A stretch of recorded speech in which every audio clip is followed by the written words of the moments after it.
الحمدللہ وحدہ والصلاة والسلام علی من لا نبی بعدہ اما بعد۔ گرامی قدر ناظرین و مشاہدین، السلام علیکم ورحمۃ اللہ وبرکاتہ۔ کتاب توحید عبادت کی 19ویں نشست میں آپ سب کا استقبال کیا جا رہا ہے۔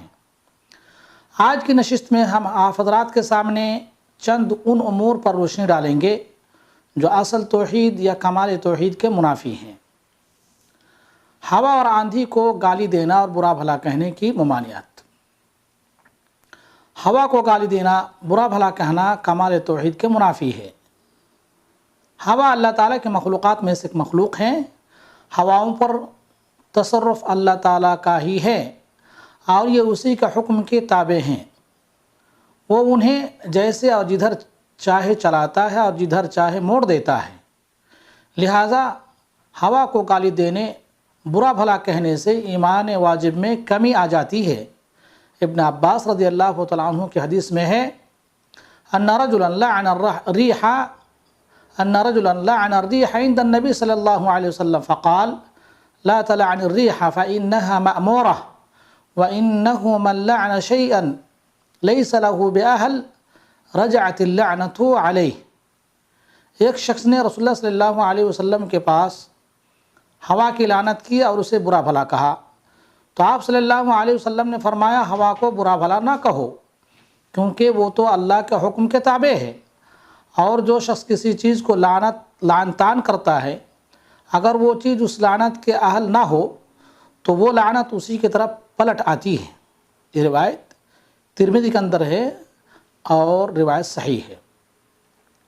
جو شخص یہ عقیدہ رکھے کہ ہوا بذات خود خیر و شر، رحمت و عذاب کی تاثیر رکھتی ہے، تو وہ شخص مشرک ہوگا اور شرک اکبر کا مرتکب مانا جائے گا، اور یہ شرک اللہ کی ربوبیت میں ہے۔ ہوا اللہ تعالیٰ کی طرف سے ہے اور اسی کے حکم سے چلتی ہے، لہذا اسے گالی نہ دینا، کیونکہ آپ صلی اللہ علیہ وسلم نے ابو ہریرہ رضی اللہ تعالیٰ عنہ کی حدیث میں ارشاد فرمایا الریح من روح اللہ تأتی بالرحمہ وتأتی بالعذاب فإذا رأيتموها فلا تسبوها وصلوا الله خيرها واستعيذوا من شرها۔ ہوا اللہ کے حکم سے چلتی ہے اور اپنے دامن میں رحمت بھی رکھتی ہے اور عذاب بھی، چنانچہ تم اسے برا بھلا نہ کہو، اس کی بہتری اور بھلائی کا سوال کرو، اور اس کے اندر جو شر ہے اسے اللہ تعالیٰ کی پناہ طلب کرو۔ یہ حدیث ابو داؤد اور حاکم کے اندر ہے اور حدیث صحیح ہے۔ ہوا رحمت لاتی ہے، یہی وہ ہوا ہے جس اللہ تعالیٰ نے جس سے اللہ رب العالمین نے رسول اللہ صلی اللہ علیہ وسلم کی مدد فرمائی، جیسا کہ حدیث ابن عباس رضی اللہ تعالیٰ عنہ میں ہے، آپ نے فرمایا نصرت بالصبا، اللہ نے ہوا کے ذریعے میری مدد فرمائی۔ یہ روایت صحیح بخاری اور صحیح مسلم کے اندر ہے۔ ہوا بحکم الہی خوشخبریاں بھی لاتی ہیں۔ رب تعالیٰ نے فرمایا وَمِنْ آیَاتِهِ أَنْ يُرْسِلَ الرِّيَاحَ مُبَشِّرَاتٍ الآیہ، اس کی نشانیوں میں سے خوشخبریاں دینے والی ہواؤں کو چلانا بھی ہے، اور اللہ تعالیٰ بوجھل ہواؤں کو بھیجتا ہے۔ فرمانے والی تعالیٰ ہے وَأَرْسَلْنَا الرِّيَاحَ لَوَاقِحَ، اور ہم بھیجتے ہیں بوجھل ہوائیں، سورہ الحجر آیت نمبر 22۔ اور ہوائیں کشتیوں کو بھی چلاتی ہیں، یہ بھی اللہ تعالیٰ کی اپنے مخلوق پر رحمت و شفقت ہے۔ نیز ہوائیں عذاب اور ہلاکت بھی لاتی ہیں، چنانچہ مومن بندہ کو اس بات پر ایمان رکھنا ہے کہ اللہ تعالیٰ نے ہوا کو پیدا کیا اور اس کو جس حکمت کے لیے بھیجا ہے وہ خود ہی بہتر جانتا ہے۔ لہذا بندہ کو اپنے رب کی فرما برداری کرنی چاہیے اور اس کی نافرمانی سے بچنا چاہیے، اور بندہ کو حسب استطاعت اللہ کے دین کی مدد کرنی چاہیے۔ آندھیاں اور بادل دیکھ کر کیا کرنا اور کیا کہنا چاہیے؟ جب آندھی ہوا چلے تو حدیث عائشہ رضی اللہ تعالیٰ عنہ میں وارد پیش نظر دعا کہنا سنت ہے، کیونکہ نبی کریم صلی اللہ علیہ وسلم جب آندھی اور طوفان دیکھتے تو یہ دعا پڑھا کرتے تھے اللہم انی اسألک خیرہا وخیر ما فیہا وخیر ما ارسلت بہ واعوذ بک من شرہا وشر ما فیہا وشر ما ارسلت بہ، رواہ الشیخان۔ اے اللہ، ہم اے اللہ میں تجھ سے اس ہوا اور جو اس میں ہے اور جس کا اس سے حکم دیا گیا ہے اس کی بہتری اور بھلائی کا سوال کرتا ہوں، اور اے اللہ میں اس ہوا کے شر اور جو اس ہوا کے اندر شر ہے اور جس شر کا اسے حکم دیا گیا ہے اس سے تیری پناہ مانگتا ہوں، اسے تیری پناہ مانگتا ہوں۔ بادل یا ہوا کو دیکھ کر عذاب الہی سے ڈرنا چاہیے اور اس کا خوف و ہراس کا اثر چہرے پر بھی نمایاں ہونا چاہیے، جیسا کہ آپ صلی اللہ علیہ وسلم کیا کرتے تھے۔ اللہ تعالیٰ کے نام پر سوال کرنے والے کو خالی ہاتھ لوٹا دینا کمال توحید کے منافی ہے۔ اس کے بارے میں چند مسائل ہیں۔ ان میں سے پہلا مسئلہ، جب کوئی سائل اللہ تعالیٰ کا نام لے کر اور اس کا واسطہ دے کر سوال کرے یا کوئی چیز مانگے تو اللہ تعالیٰ کی تعظیم کرتے ہوئے ایسے سائل کو خالی ہاتھ لوٹانا نہیں چاہیے، بلکہ ایسا کرنے والا وجوبی طور پر ناقص الایمان ہے۔ چنانچہ آپ صلی اللہ علیہ وسلم نے حدیث ابن عمر رضی اللہ تعالیٰ عنہ میں ارشاد فرمایا، من سأل باللہ فأعطوہ الحدیث، رواہ ابو داؤد النسائی۔ جو شخص اللہ کے نام پر سوال کرے اس سے کچھ نہ کچھ دو، اور جو شخص اللہ کا واسطہ دے کر پناہ طلب کرے اسے پناہ دو، اور جو شخص تمہیں دعوت دے اس کی دعوت قبول کرو، اور جو شخص تمہارے ساتھ نیکی اور حسن سلوک کرے تم بھی اس سے اس کا بدلہ دو۔ اگر تم بدلہ نہ دے سکو تو اس کے حق میں اس قدر دعا کرو کہ تمہیں یقین ہو جائے کہ تم نے اس کا بدلہ چکا دیا ہے۔ اگر کوئی سائل اللہ کا واسطہ دے کر حرام یا مکروہ چیز کا سوال کرے یا ایسی چیز کا سوال کرے کہ مسئول جس کی طاقت ہی نہ رکھے یا سائل کو دینے پر مسئول کو نقصان لاحق ہو سکتا ہے، ایسی صورت میں سائل کو دینا واجب نہیں ہے، اور حرام چیز کا دینا حرام ہے اور مکروہ چیز کا دینا مکروہ ہے۔ چونکہ اللہ تعالیٰ کی ذات انتہائی مقدس، مبارک اور عظیم ہے، اور اس کی عظمت کا یہ تقاضا ہے کہ اس کے اسماء اور صفات، اس کی ذات اور اس کے مبارک چہرے کا واسطہ دے کر اس سے جنت جیسی عظیم نعمت ہی مانگی جائے، اور دنیا کی کوئی حقیر چیز اس کا واسطہ دے کر نہ مانگی جائے۔ اللہ تعالیٰ کے بارے میں بدگمانی کرنا اصل توحید کے منافی ہے یا کمال توحید کے منافی ہے۔ ربوبیت اور اسماء و صفات میں اللہ تعالیٰ کی یہ بھی عظمت ہے کہ وہ کوئی کام حکمت بالغہ کے بغیر نہیں کرتا، اس لیے واجب ہے کہ اللہ تعالیٰ کے بارے میں اچھا گمان رکھا جائے۔ اس کی کمال حکمت، رحمت اور عدل کا یہ تقاضا ہے کہ کفار کی مانند اس کے بارے میں کوئی بدگمانی نہ کی جائے، کیونکہ یہ توحید کے منافی ہے۔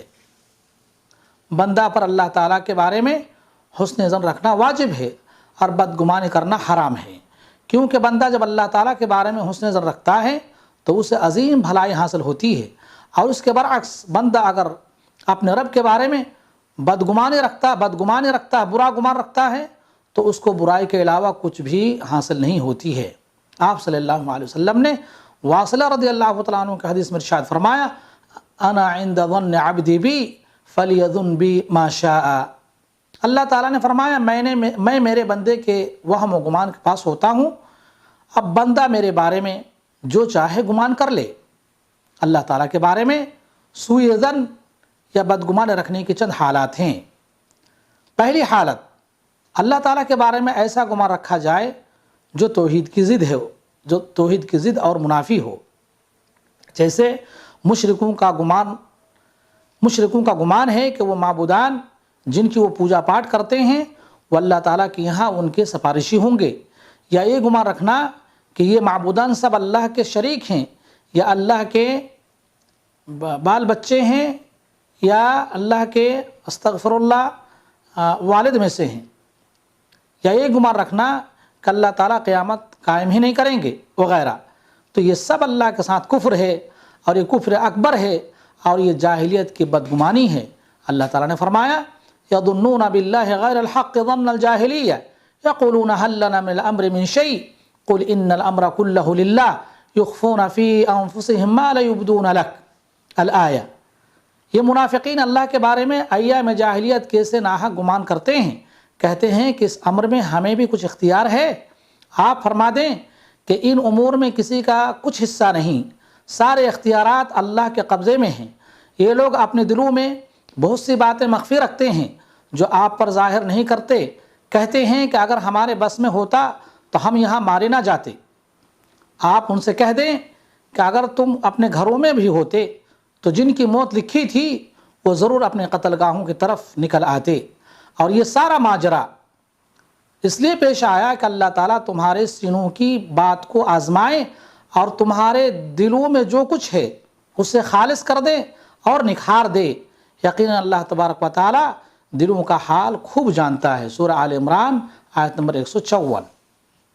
دوسری حالت، بندہ اللہ تعالیٰ کے بارے میں ایسی بدگمانی رکھے یا بدگمانی کرتا رہے جسے کفر تو لازم نہیں آتا، لیکن توحید واجب کی کمال میں کمی ضرور آ جاتی ہے۔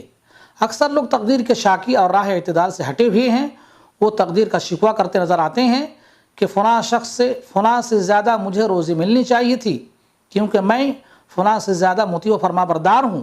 کسی شخص میں یہ نقص تھوڑا ہے اور کسی میں زیادہ۔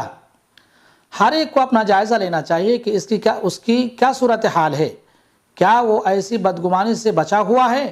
دراصل اس قسم کی بدگمانی کی وجہ یہ ہے کہ لوگ عام طور پر اللہ تعالیٰ کے مقام و مرتبہ سے واقف ہی نہیں، اور بہت سے لوگ ایسی بدگمانی سے بظاہر محفوظ ہوتے ہیں لیکن مخفی طور پر ان کے دلوں میں بھی بدگمانیاں اور بدعقیدگی پائی جاتی ہے۔ اس لیے ضروری ہے کہ مومن اپنے دل کو اللہ کے بارے میں ہر قسم کے بدگمانی سے صاف رکھے اور اللہ تعالیٰ کے اسماء و صفات اور کائنات میں ان کے اثرات پر غور و فکر کرتا رہے، تاکہ اس کے دل میں اللہ تعالیٰ کے بارے میں یہ عقیدہ راسخ رہے کہ اللہ تعالیٰ کی ذات حق ہے اور اس کا ہر فعل اور فیصلہ برحق ہے، اگرچہ بڑی سے بڑی مصیبت ہی کیوں نہ آ پہنچے۔ توحید واجب کے کمال کے منافی امور میں سے ایک یہ بھی ہے کہ آقا اپنے غلام اور لونڈی کو اپنا بندہ اور اپنی بندی کہے، اور غلام اپنے آقا اور مالک کو اپنا رب کہے۔ جب غلام کا اپنے آقا کو ربی یعنی میرا رب کہنے سے اللہ تعالیٰ کی ربوبیت میں شرکت کا اظہار ہوتا ہے، حالانکہ اللہ تعالیٰ اپنی ربوبیت میں منفرد و یکتا ہے، تو آپ صلی اللہ علیہ وسلم نے اللہ کے آداب و تعظیم کا خیال کرتے ہوئے اس سے منع فرمایا۔ حدیث ابو ہریرہ رضی اللہ تعالیٰ عنہ میں ہے، آپ صلی اللہ علیہ وسلم نے فرمایا، لا یقل احدکم اسق ربک اطعم ربک وض ربک ولیقل سیدی و مولایا ولا یقل احدکم عبدی و امتی ولیقل فتای و فتاتی، رواہ البخاری و مسلم۔